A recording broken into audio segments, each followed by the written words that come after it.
2012 వరకు మీరు చేసిన దాడులు ఉన్నాయా? శత్రు పార్టీ ఆదేశాల మేరకే, వ్యక్తిగతంగా ఉండవు అంటే కొన్ని కరువు దాడులకు సంబంధించినటువంటి మెయిన్గా నా పరిధి అంటే మిలిటరీ నిర్మాణాలు కూడా ఉండేటివి. మిలిటరీ నిర్మాణాలకు సంబంధించిన దాంట్లో చాలా దాడులు అక్కడ మిలిటరీ స్క్వాడ్స్ చేసేటివి. రవి అని కుడుముల వెంకటరమణ గొప్ప లీడరు, దాదాపు నా ఏజే ఉంటుంది, మంచి ప్రజల లోకల్ వాల్మీకి ప్రజల అభిమానం చూరగొన్న లీడర్, మంచి యాక్టివ్ పర్సన్. తను చాలా వాటికి నాయకత్వం వహించిండు. ముఖ్యంగా కరువు దాడులకు సంబంధించిన విషయం లోపల బాగా ఇన్వాల్వ్. మీకు బాగా గుర్తుండిపోయి ప్రజల కోసం దాడి చేశాను, ఒక సంతృప్తికి వచ్చిన దాడి చెప్పండి. ఒక్కటని కాదు, ఒకసారి GCC depot R V Nagar Gudem station camp పక్కనే ఆర్వీ నగర్ ఉంటుంది, 1.5 కిలోమీటరు. దాదాపు వర్షంలో ఒక 400 మంది ప్రజలు వెళ్ళి ఆ డిపో మీదకి వెళ్ళేసి డిపో దగ్గర ఉన్నటువంటి అన్ని బియ్యం అని పట్టుకొని వచ్చినటువంటివి ఉన్నాయి. ఇది చాలా అట్లాంటి చీడుగొంది లోపల ఒక భూస్వామి తనకు సంబంధించినటువంటి ఆక్యుపై చేసుకున్నటువంటి ఘటనలు ఉన్నాయి. 2-3 ఇన్సిడెంట్స్ కూడా ఉన్నాయి. ఓకే, 2012 వరకు మీరు త్రొట్లో తప్పించుకున్న ఘటనలు ఉన్నాయా? చాలా ఉన్నాయి. చాలా అంటే దాదాపు ఎర్రచెరువులో ఒక ఫైరింగ్ ఉంది. తర్వాత ఎర్రచెరువుల ఫైరింగ్లో ఉన్నది తులసినూరు అనేటువంటి ఒక ఇన్సిడెంట్ సంబంధించినటువంటి ఫైరింగ్ ఉన్నది. తర్వాత సల్దిగడ్డ ఒక ఫైరింగ్. అంటే మీకు బాగా గుర్తుండిపోయి ఇంకా లాస్ట్ మూమెంట్ వరకు వెళ్ళాం, అందులోంచి బయటపడ్డాం అన్నది బాగా గుర్తుండిపోయింది ఏమన్నా? 12 వరకు లేదు కానీ 18లో ఉంది. 18లో అంటే అది ఇక ఫైరింగ్స్లో 12 వరకు నల్లమల్లిలో ఒక ఫైరింగ్ ఉన్నది, ఆలాటౌన్ ఫైరింగ్. అది చనిపోతాను అనేటువంటి ఒక నిర్ణయానికి వచ్చినాను. దాదాపు ఎలా జరిగింది అది? ఫైరింగ్ దాడి చేయాలనే ఉద్దేశంతో వెళ్ళినటువంటిది. అక్కడ అసాల్ట్ టీంలో 5 మంది ఉంటే 4 చనిపోయారు. దాంట్లో మా కమాండరు లింగన్న అని మంచి పేరు, ఇక్కడ చెయ్యి ఉండదు తనకు. తను కమాండర్ గార్డుగా ఉండేది. నేను తనకు తగిలింది ఫస్ట్, ఒక 2 తూటలు తగిలినాయి. తనను పట్టుకొని రిట్రీట్ అవుతున్న క్రమం లోపల నా కళ్ళ ముందే తను పడిపోయింది. పడిపోయి తన దగ్గర ఉన్నటువంటి వెపన్ నాకు ఇచ్చి నువ్వు వెళ్ళిపో అని చెప్పేసి అంటే ఇక వెపన్ తీసుకొని వచ్చినాను. నేను ఇక్కడ నుంచి ఒక 10 గజాల దూరం వరకు వెళ్ళినప్పుడు కొన్ని తూటలు పడి మట్టి మీదకి వస్తున్న సందర్భాలు కనిపించింది. అది అక్కడ ఒకటి అనిపించింది.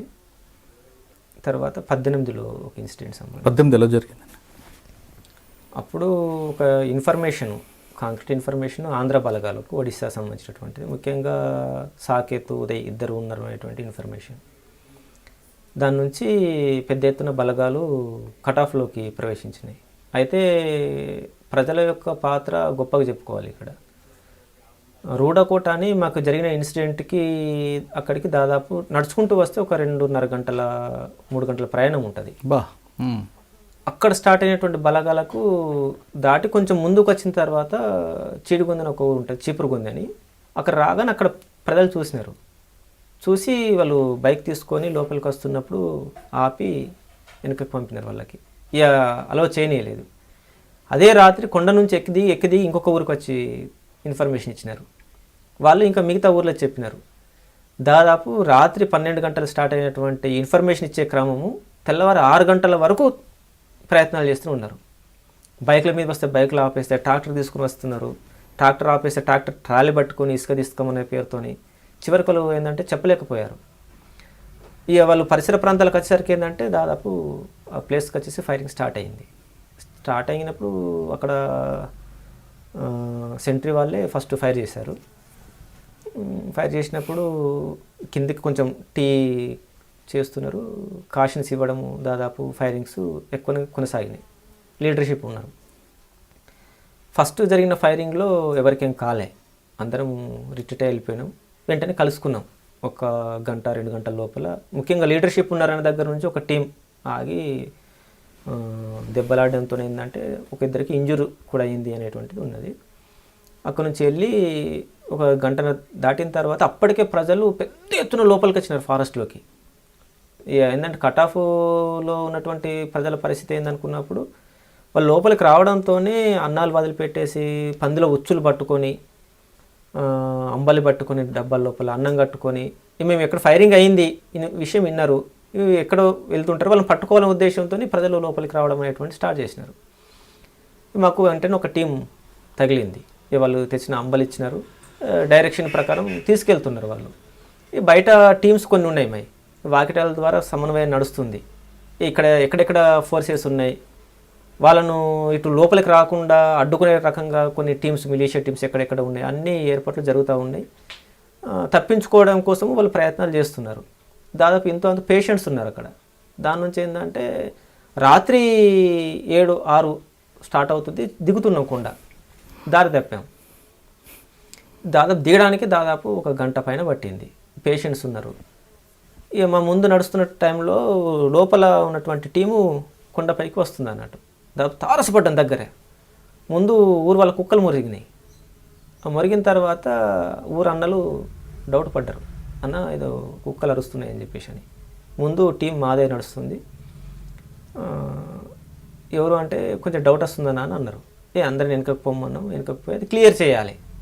వాళ్ళు ఏంటంటే లేదన్న షూర్ పోలీసులే మాకు అనిపిస్తుంది అంటారు. కానీ చీకటి అయింది, చూడలేము, ఒక లైట్ కనిపిస్తుంది, అది ఏం లైట్ అనేది మాకు అర్థం కాలే. దాదాపు 9-10 గంటలకు స్టార్ట్ అయినటువంటి డౌటు రాత్రి 1 గంట వరకు దాన్ని క్లియర్ చేసే పని పెట్టుకున్నాం. మాకు ఇన్ఫర్మేషన్ ఉంది, మీరు అదొక్కటి దాటరండి, లేకపోతే వేరే రూట్లో రండి, మీకు ఏం ప్రాబ్లం లేదు, ఎక్కడ బలగాలు లేవు అని చెప్పేసి వాళ్ళు అన్నం వండి ట్రాక్టర్స్ గీటర్స్ అన్ని పెట్టినారు. కానీ మాకేందంటే మళ్ళీ కొండ ఎక్కాలంటే 3 గంటలు పడుతుంది, గంట దీనకుండా. పేషెంట్స్ పోగలుగుతామా, ఇది కొంత క్లియర్ చేసుకుందాం అన్న దగ్గర నుంచి ఒక 4 పోయాం. అంటే వాళ్ళు అక్కడ ఆగిపోయారు. పోలీసులు ఏంటంటే వాళ్ళు క్లియర్ అయింది, వాళ్ళకి డౌటు ముందు కుక్కలు అరిచినాయి, ప్రజల పార్టీనా అది అక్కడ వాళ్ళు ఆంబుష్ కూర్చున్నారు వాళ్ళు. ఇక మేము కొద్దిమంది ధైర్యం చేయకపోతే సాకేత్ గార్డు సందీప్ అని బెటర్ పర్సన్ సీజీ, ఇక ఆయనకు లేపితే ఆయన వాళ్ళ టీం నుంచి ఒక ఇద్దరం 4 కలిసి క్లియర్ చేద్దామని ఉద్దేశంతో ముందుకు పోయాం. మన సాకేత్ గారి ఆ లైన్ క్లియర్ చేద్దామని ముందుకు వెళ్తున్న టైంలో ఒక అడుగు ముందుకు వేసేసరికి ఏంటంటే దాదాపు వాళ్ళ పరిసర ప్రాంతాలు దాదాపు ఒక 20 యార్డ్స్ ఉంటుండొచ్చు. వెళ్ళిన తర్వాత టార్చ్ వేసి చెక్ చేద్దామని చెప్పేసి వేసేసరికి ఏంటంటే వాళ్ళు అటు నుంచి ఫైరింగ్ స్టార్ట్ చేశారు. క్లియర్ అయింది దాదాపు వీళ్ళది వాళ్ళది. ఆ ఫైరింగ్లో తను దెబ్బ తగిలింది కూడా అర్థం కాలే. పరిగెత్తుకొని రావడంతో అక్కడనే పడుకున్నాను. ఇక ప్రొమోషన్ తీసుకున్నాను. దాదాపు కొన్ని 100 తోటాలు పరిసర సమీపం నుంచి అతి సమీపం నుంచి పోయినాయి. అప్పుడు తగులుతుందనేటువంటిది నాకు నమ్మకం లేకుండే. ఒక్క మ్యాగజైన్స్ వల్ల అయిపోయిన తర్వాత వెనక తిరిగి నేను రిటైర్ అయిన తర్వాత అప్పుడు లీడర్షిప్ నుంచి మళ్ళీ వాకిటాకి సంభాషణ, నీకేమైనా ఏంటంటే ఏం కాలేదంటే వెంటనే కలుసుకున్నాం, పెద్ద సమస్య కాలేదు. అంటే క్లియర్ చేశారు అప్పుడు? ఇక అది క్లియర్ అంటే అదే ఫైరింగ్ అయింది, క్లియర్ అయిపోయింది. వాళ్ళు రిట్రీట్ అయిపోయారా? రిట్రీట్ కాలే, తెల్లవారి డామినేషన్. ఎందుకంటే చిన్న భూభాగము దాదాపు 3 days అవి ఫస్ట్ టైము హెలికాప్టర్స్ ద్వారా బలగాలం లోపలికి దించడం అనేటువంటి ఒక 3 days చాలా తీవ్రమైనటువంటి ఇబ్బంది. 3 days తర్వాత ప్రజల మద్దతుతో బయటకు వచ్చాం. ఎందుకంటే ఇక్కడ చెప్పుకోవాల్సింది ప్రజల మద్దతు కట్ ఆఫ్లో ఎందుకు అంత మద్దతు ఇస్తున్నారు అనేటువంటిది. అంటే దాదాపు 2010 వరకు, ముఖ్యంగా 9 వరకు గవర్నమెంట్ అంటే నాకు తెలిసి అక్కడ ఎన్నికలు, రెవెన్యూ, ఇవి 2 తప్ప నాకు గవర్నమెంట్ అంటే ప్రజలకు తెలియదు. నేను వచ్చిన 10 సంవత్సరాల కాలంలో ఊరు రూపురేఖలన్నీ మారిపోయాయి.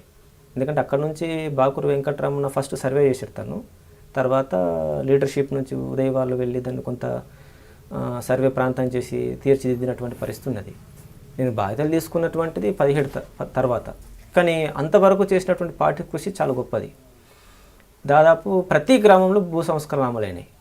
ఒక 2-3 గ్రామాలు అట్లా ఉంటుండొచ్చు.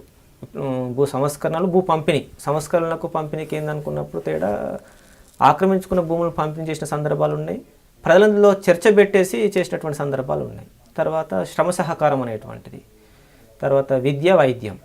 నాకు తెలిసి నేను బాధ్యతలు ఉన్న తర్వాత అంతకుముందు ఒక 8 స్కూల్స్ రన్ చేశాను అక్కడ.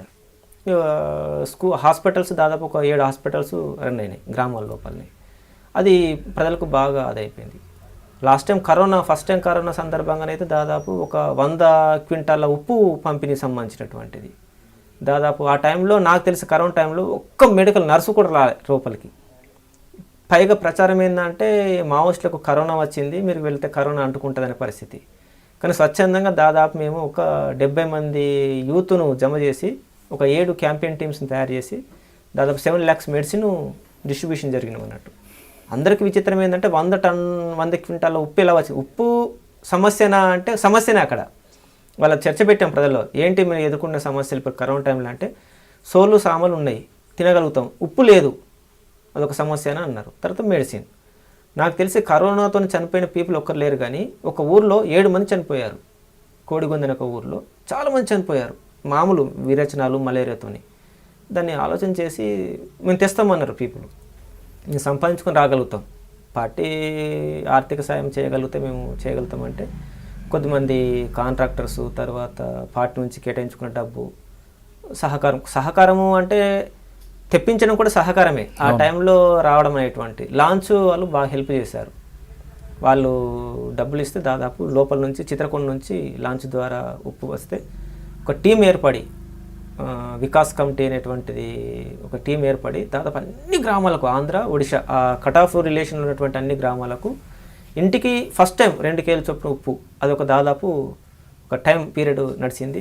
మెడికల్ అయితే దాదాపు అన్నిటి దగ్గర ఇచ్చాం, వెళ్ళి స్వచ్ఛందంగా అన్ని కొండలు ఎక్కేసి మాట్లాడి ఇచ్చినటువంటిది ఉన్నది. ఇది ముందు నుంచి కొనసాగుతూ వచ్చింది. దాని నుంచి ఏంటంటే ప్రజలు, గవర్నమెంట్ అంటే కేవలం పంచాయతీ ఎన్నికలు, రెవెన్యూ వసూలు, అంతకుమించి ఏం లేని పరిస్థితి నుంచి ఇంకా కొన్ని పీటీజీ కుటుంబాలు ఉన్నాయి. వాళ్ళకి ఏంటంటే మాకు మనుషులుగా గుర్తించారు ఇక్కడ అనేటువంటిది వాళ్ళకి బాగుంది. ఎందుకంటే కోందువాడని, పొరజవాడని, వాడు అనేటువంటి కొంచెం అప్పర్ క్యాస్ట్గా ఉన్నటువంటి ఏవైతే ఉంటాయో విలువలేనటువంటి పరిస్థితి ఉండే వాళ్ళు నాయకత్వంలోకి వచ్చిన తర్వాత రెస్పెక్ట్గా మాట్లాడడం, ఇది మనుషులుగా మాకు గుర్తించినటువంటిది పార్టీ, మాకు ఒక ఆత్మగౌరవం నిలబెట్టింది అనేటువంటిది వాళ్ళు బాగా ఓన్ చేసుకున్నారు.